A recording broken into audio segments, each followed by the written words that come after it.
నమస్తే అండి. నేను మీ దివ్యక్కను.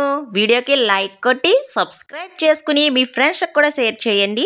వీడియోని పూర్తిగా చూడండి. మంచి రెసిపీతో మళ్ళీ మీ ముందుకి. Let's start.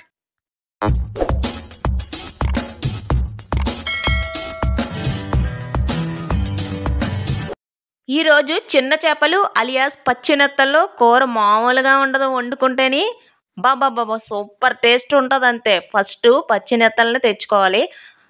చేయించుకుంటే అక్కడే చేసేస్తారండి. లేదంటే మనం ఇంటికి తెచ్చుకొని చేసుకోవచ్చు అనమాట. అక్కడ చేయించుకోవడం చాలా బెటర్ అనమాట. తెచ్చిన తర్వాత ఇలాగ ఉప్పు వేసి కొంచెం నిమ్మకాయ పిండి ఇలా కొంచెం బాగా శుభ్రం చేసుకొని పక్కన పెట్టుకుని దాంట్లోనే కారం ఉప్పు కూడా వేసి అటు ఇటుగా కలిపేసుకోవాలన్నమాట. తర్వాత మిగిలిన ప్రాసెస్ అంతా మనకు తెలిసిందే కదండి. ఉల్లిపాయలు, టమాటాలు, పచ్చిమిరపకాయలు అన్నీ ఉండాల్సినయే కదా కూర అన్న తర్వాత. దీంట్లోనే నేను మసాలాకే ప్రిపేర్ చేసుకుంటున్నాను. కొన్ని ఉల్లిపాయలు తీసుకుని ఎల్లుల్లిపాయ, అల్లం, జీలకర్ర వేసుకుని ఒక ముద్ద కింద నూరి పక్కన పెట్టుకున్నాను అనమాట. తర్వాత బాండీ పెట్టుకుని ఆయిల్ వేసుకుని ఉల్లిపాయలు వేయించుకున్నాను. ఇలా కొంచెం వేగిన తర్వాత ఉల్లిపాయల ముద్ద ఉంటుంది కదండి, దాన్ని తీసుకుని, ఎందుకంటే మనకి గ్రేవీలా రావాలి కదా ఇగురు కూర అన్నా కానీ చాలా బాగుంటుంది అనమాట.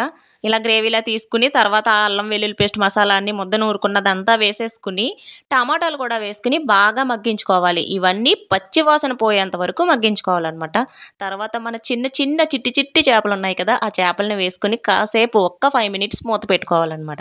ఇలా మూత తీసి చూసినప్పటికీ మొత్తం అన్నీ మగ్గి ఉంటాయి. అప్పటికే స్మెల్ గుమగుమలాడేస్తుంది అనమాట.